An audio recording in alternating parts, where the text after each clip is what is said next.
Violet Winters froze as a stone struck her between the shoulder blades, the cruel laughter of the townswomen following like a second blow.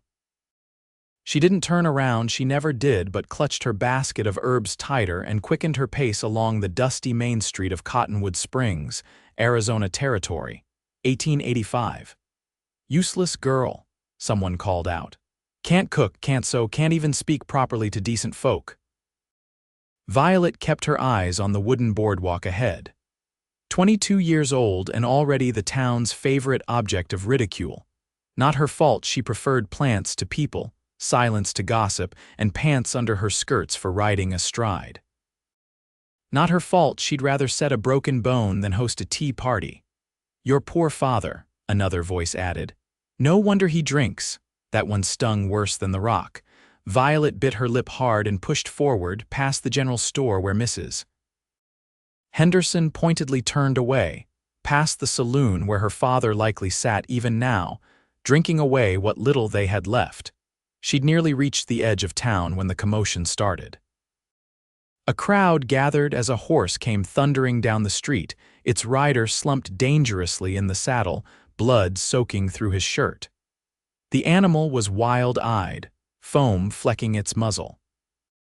People scattered, shouting for the sheriff, for the doctor who everyone knew had left town 3 weeks ago for Denver and hadn't returned. The wounded man was going to fall. Violet could see it coming, the way his fingers were losing their grip on the reins. Without thinking, she dropped her basket and ran into the street. She grabbed the bridle, nearly getting dragged off her feet before managing to steady the frantic animal. The man toppled sideways and she braced herself to catch him, staggering under his weight but somehow remaining upright. "Get Doc Simmons," someone shouted. "He's in Denver, you fool," the man in her arms groaned. Up close, she could see he was young, perhaps only a few years older than herself. Handsome, too, with strong features and dark hair beneath his dust-covered Stetson. Blood seeped through a crude bandage on his side. "Gunshot," she said, her voice steady despite rarely using it in public. "Help me get him to my cabin." The crowd stared. Elias Thompson, the blacksmith, stepped forward. "To your place." "But you're not. I know more about bullet wounds than anyone else here," Violet interrupted with rare boldness. "Unless you'd prefer he bleeds out while you debate." A tall man pushed through the crowd, Victor Kingsley, owner of the largest cattle ranch in the territory. She recognized him from town meetings, though they'd never spoken. His reputation preceded him. Tough but fair, generous in good times, the first to help in bad. "The girl's right," he said, his voice deep and commanding. "I've seen men die waiting for proper help. Let's get him moved." Victor stepped forward, taking the wounded man from Violet's arms. "Lead the way, Miss Winters." Surprise flickered across her face that he knew her name. She nodded once and turned toward the path leading to her small cabin at the edge of town. Behind her, she heard the murmurs. "Useless girl thinks she's a doctor now. Probably poison him with her weeds. Decent women don't handle strange men." Violet blocked out the voices, focusing only on the injured man and what she would need. Her mother had been a nurse during the war between the states, had taught Violet everything she knew before consumption took her 5 years ago. Since then, Violet had studied every medical text she could find, supplementing that knowledge with traditional remedies learned from a Navajo woman who'd once saved her father from pneumonia. At the cabin, Victor carefully laid the wounded man on her kitchen table. "Name's Jack Monroe," he said. "One of my ranch hands found him like this on the trail." His eyes took in the neatly organized cabin, the shelves of dried herbs, the medical instruments laid out on a clean cloth. "You've done this before." It wasn't a question, but Violet nodded anyway. "Many times, my mother taught me." She rolled up her sleeves and moved to wash her hands in the basin. "I need hot water, clean cloths, whiskey if you have it." Victor nodded and moved with surprising efficiency, building up the fire and setting water to boil while Violet cut away the makeshift bandage. The bullet had gone clean through Jack's side, missing vital organs but leaving him badly bloodied. As she worked to clean and stitch the wound, Victor watched her hands steady, precise, confident in a way he'd never seen her in town. He'd noticed her before, of course. Hard not to notice a woman who moved like a shadow, eyes downcast, shoulders hunched as if expecting a blow. He'd heard the whispers, seen the way she was treated. He'd done nothing, telling himself it wasn't his business how the town behaved. Now, watching her save his ranch hand's life with the skilled hands they called useless, shame crept through him. "You're good at this," he said softly. Violet didn't look up from her work. "Someone has to be." When she finished, Jack was sleeping peacefully, his color already improved. Violet washed blood from her hands, exhaustion evident in the slump of her shoulders. "He needs to stay here tonight," she said. "I'll watch for fever." Victor shook his head. "You've done enough. I'll stay with him. You should rest."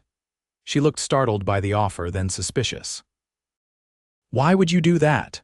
"Because it's the right thing to do," he said simply. "And because I reckon you've been doing the right thing for a long time with precious little thanks." Something flickered in her eyes, surprise, perhaps, or the ghost of a smile. But she only nodded and retreated to the small bedroom, leaving the door ajar.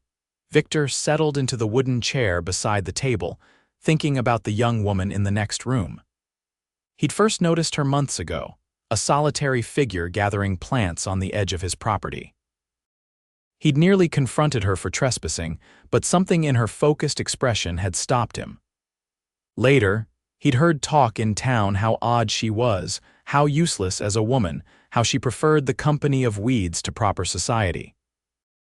The same weeds, he now realized, that were drying in neat bundles from her rafters, that had been crushed into the poultice on Jack's wound. Through the night, he watched her check on Jack every hour like clockwork, her movements precise and practiced. By morning, when Jack opened his eyes, clear-headed and remarkably improved, Victor had come to a decision. "Miss Winters," he said as she changed the bandage, "I find myself in need of someone with your skills at my ranch. Would you consider a position there?" She stilled, her face unreadable. "What sort of position?" "Ranch doctor, I suppose you'd call it. I've 60 men working for me plus their families.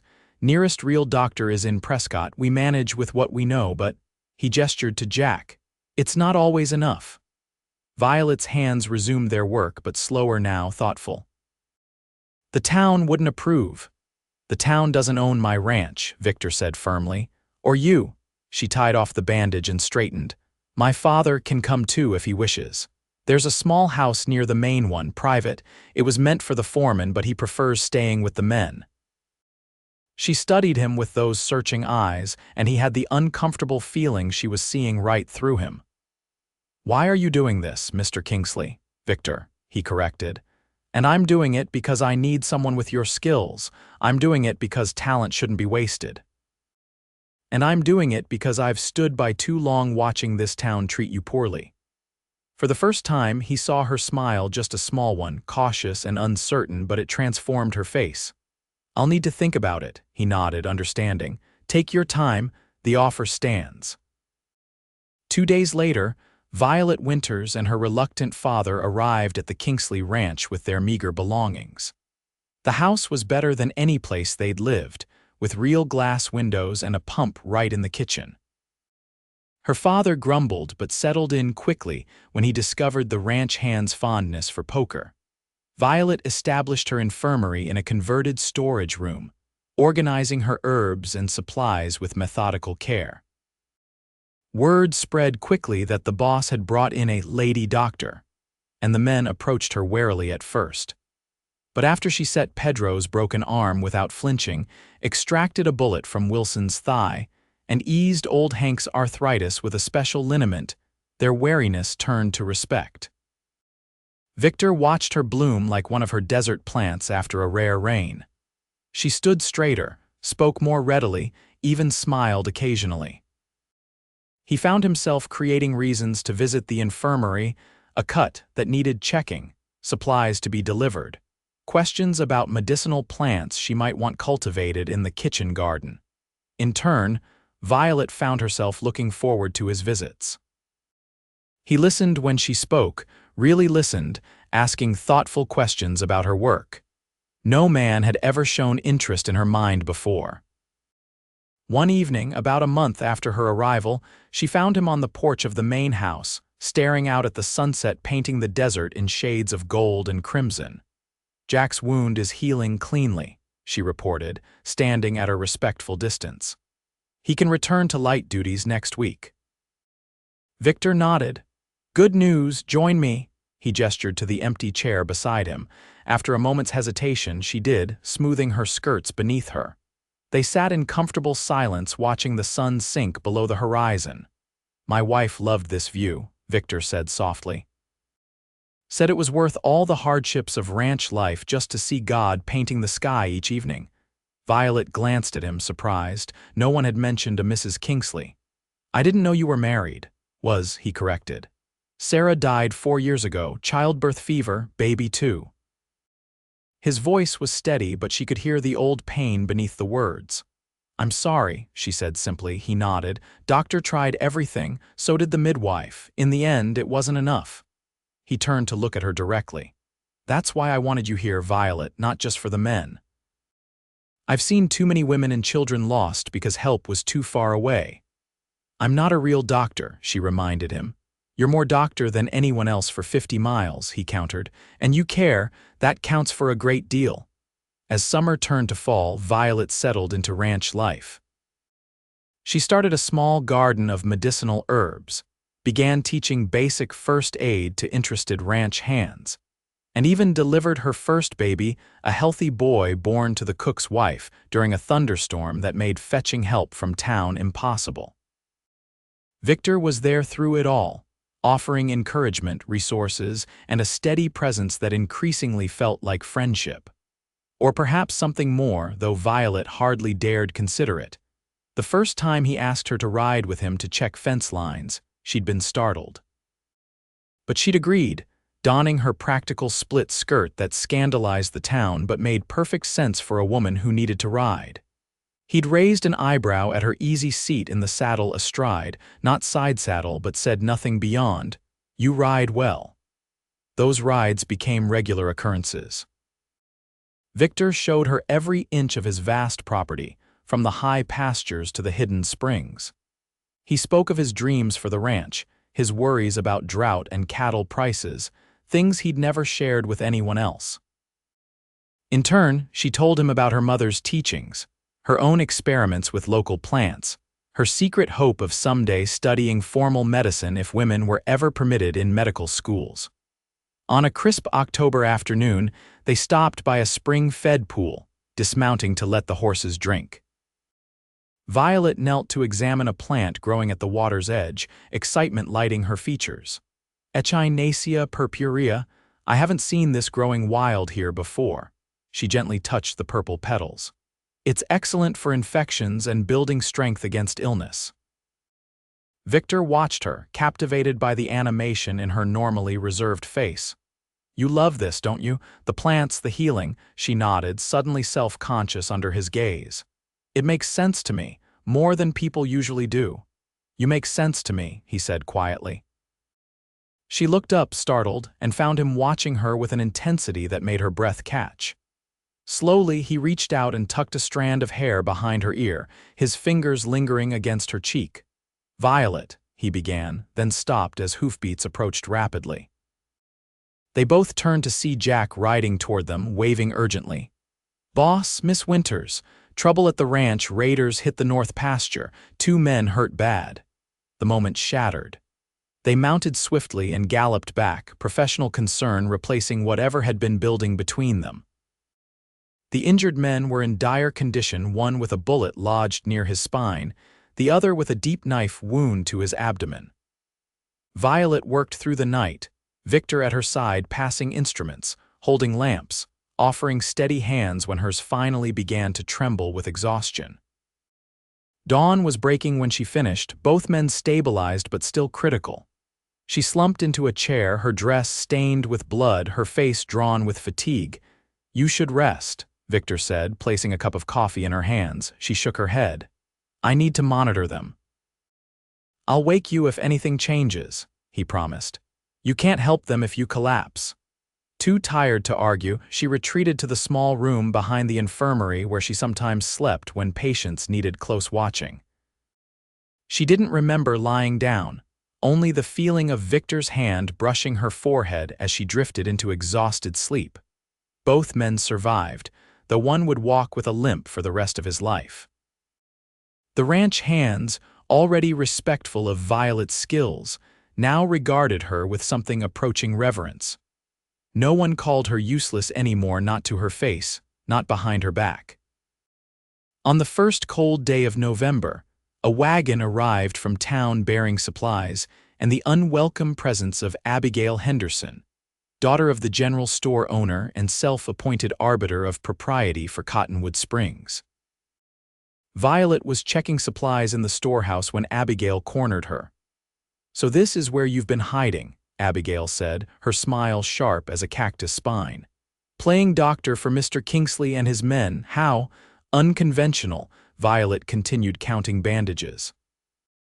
"Did you need something, Miss Henderson?" "Just delivering a message from the Ladies' Aid Society. We're concerned about your situation here. A single woman living among so many men with only your unfortunate father as chaperone," she sniffed. "It's not proper, people are talking." "People always talk," Violet replied, moving to the shelf of medicines. "Mr. Kingsley is a respected man," Abigail continued. "He doesn't need his reputation tarnished by association with what, exactly?" Victor's voice cut through the storeroom. He stood in the doorway, his expression thunderous. Abigail turned, flustered. "Mr. Kingsley? I was just expressing concern for Miss Winters' reputation. Living here among all these men, Miss Winters is my ranch doctor," Victor interrupted coldly. "She saves lives that would otherwise be lost." "I don't give a damn about gossip, Miss Henderson, and I suggest you carry that message back to your Ladies' Aid Society." Abigail's face flushed. "Well, I never thank you for delivering the supplies," Victor said firmly. "Pedro will see you back to your wagon." When she'd gone, an uncomfortable silence fell between them. Violet resumed her inventory, her hands not quite steady. "I'm sorry," Victor said finally. "I didn't think about how this might affect your standing in town." "My standing," Violet gave a bitter laugh. "I was the useless girl, remember? They already thought the worst of me." "You're not useless, you never were," his voice was fierce. "And I won't have anyone saying otherwise." She looked up at him then, really looked at him, the intensity in his eyes, the tightness around his mouth. "Why do you care so much what they say about me?" "Because he stopped, running a hand through his hair. "Because you deserve better, you always have." That night Violet couldn't sleep. She paced her small house, thinking about Abigail's visit, about Victor's defense of her, about the words he hadn't said.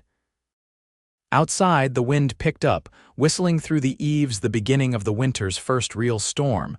A pounding at her door startled her from her thoughts. She opened it to find Victor, snow dusting his shoulders, his face grim. "Stampede in the north pasture," he said without preamble. "Men caught in the open. There'll be injuries."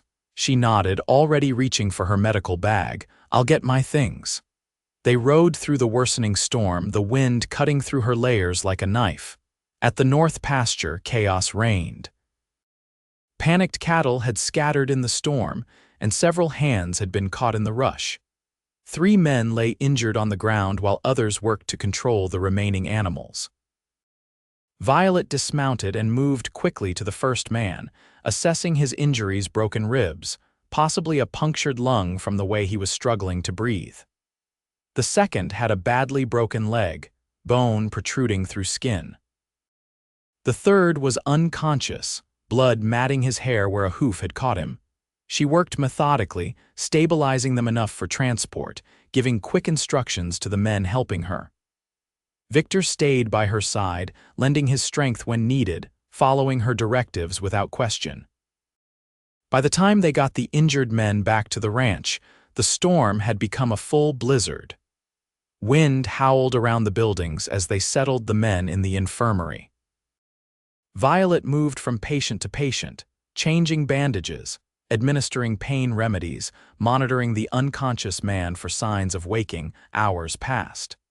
The storm showed no signs of abating. Outside, the world had disappeared into a swirling white void.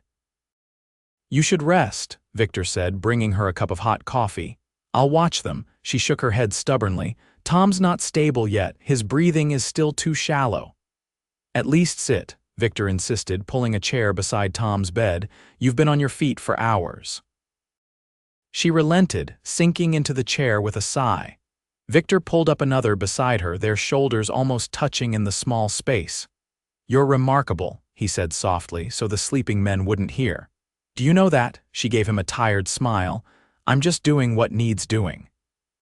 "No," he shook his head.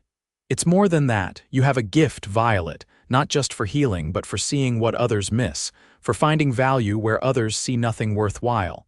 Her smile faded, her eyes searching his. "Is that how you see me? Someone who finds value in worthless things?" "God, no." He took her hand, his much larger one engulfing hers. "I see you as someone who understands true worth, who doesn't judge by appearances or popular opinion." He hesitated. "Someone who might see worth in a widowed rancher who's been alone too long." Her breath caught. Victor, a moan from Tom, interrupted whatever she might have said. She was on her feet instantly, checking his pulse, his breathing, speaking softly to him as he stirred toward consciousness. The moment passed, but something had changed between them, a threshold crossed that couldn't be uncrossed. The storm raged for 3 days, cutting the ranch off from the outside world. Violet hardly left the infirmary, catching sleep in short bursts between checking on her patients. Victor brought her meals, spelled her when she needed rest, and kept the fires burning against the bitter cold. By the time the snow stopped and the sun emerged, all 3 men were on the mend. The ranch began digging out, assessing damage, counting losses. 10 head of cattle dead in the storm, a section of fence down, but no human lives lost, a miracle, according to the oldest hands who'd seen such storms claim far worse. On the 4th day, as Violet was changing Tom's bandages, Victor appeared in the doorway of the infirmary. "When you're finished," he said, "would you join me for a ride? There's something I'd like to show you." "Curious," she nodded. An hour later, bundled against the cold, they rode through the snow-covered landscape. The world had been transformed, familiar landmarks rendered new and strange beneath their white blanket. Victor led her to a rise overlooking the ranch, the buildings below like toys in the vast white expanse. Smoke rising from chimneys, men moving about their tasks in the yard. "I came up here after Sarah died," he said quietly. "Sat for hours wondering how I could possibly go on. Everything we'd built together, all our plans, it felt meaningless without her." Violet remained silent, watching his profile against the brilliant blue sky. "But the ranch didn't stop," he continued. "The cattle still needed tending.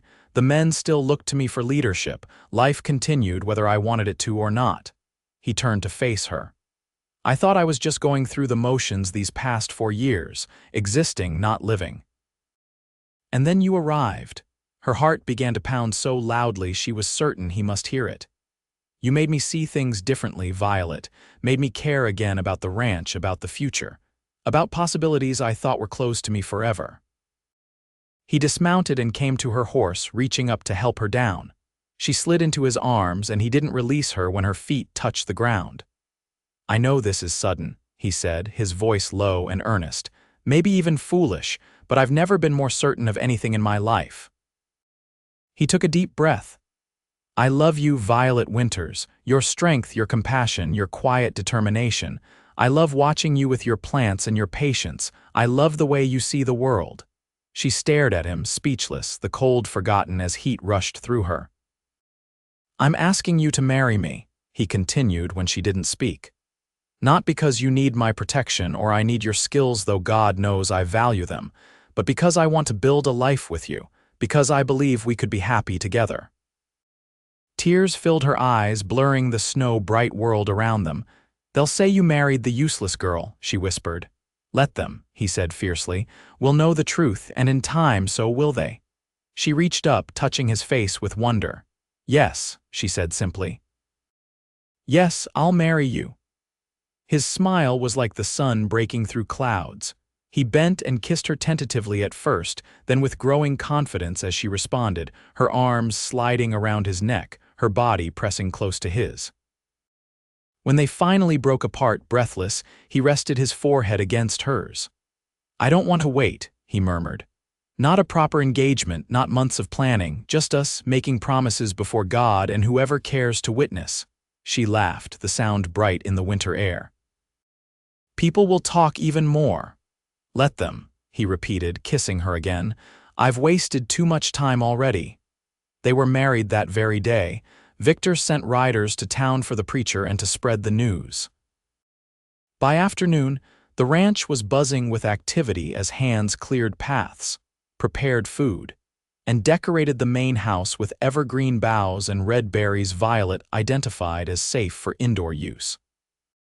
Her father, sober for the occasion, gave her away with tears in his eyes and whispered apologies for years of neglect.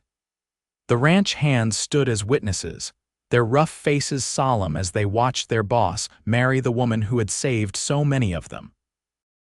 Violet wore her best dress, a simple blue wool that brought out her eyes with a crown of winter greenery in her dark hair.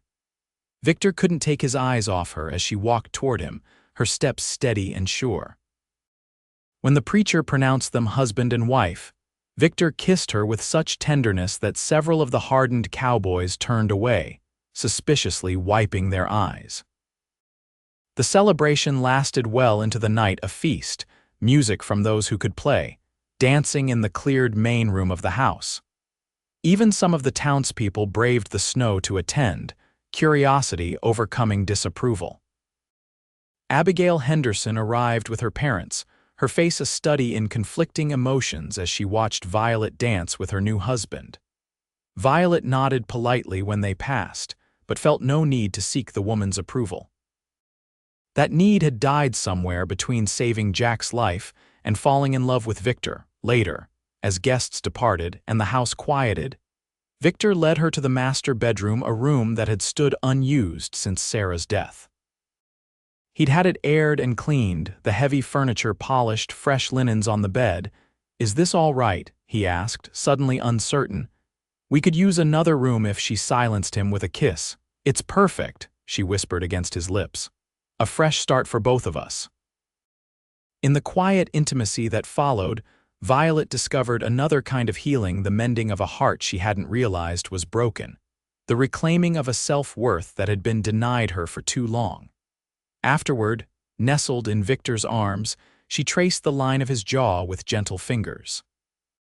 "Do you really think they'll accept me? As your wife, as the ranch's healer?" "Some won't," he admitted honestly. "But most will in time, and those that don't," he shrugged. "Their loss, not ours." Over the weeks and months that followed, Violet grew into her role as Mrs. Kingsley with the same quiet determination she brought to everything. She continued her work in the infirmary, expanded her medicinal garden when spring came, and began keeping careful records of treatments and outcomes that she hoped might someday contribute to formal medical knowledge. Word of her skills spread beyond the ranch. First came the neighboring ranchers and their families, then people from Cottonwood Springs itself, seeking help that couldn't wait for the doctor's infrequent visits. Victor built her a proper clinic near the main house, with large windows for natural light and shelves for her expanding collection of medical texts. A year after their wedding, Violet discovered she was expecting their first child. The news spread through the ranch like wildfire, the hands as excited as if it were their own child coming.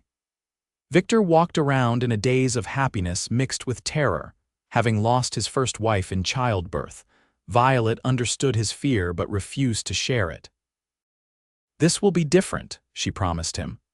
"I have knowledge my mother gave me, experience I've gained, and I've already arranged for a midwife to stay with us when the time comes." Their daughter was born on a perfect spring morning, entering the world with a lusty cry that sent Victor to his knees in tearful thanksgiving. They named her Rose, for the wild roses that had been blooming the day they met. 5 years later, standing on the porch of the ranch house with 2 children playing at her feet and a third growing beneath her heart, Violet watched a wagon approaching from town. In it sat a young woman, barely 18, head bowed beneath the weight of whispers and judgments. A girl who'd lost her parents to influenza and was being sent to live with distant relatives reluctantly, because everyone knew she was odd, kept to herself, preferred books to social gatherings. Violet smiled, recognizing a kindred spirit.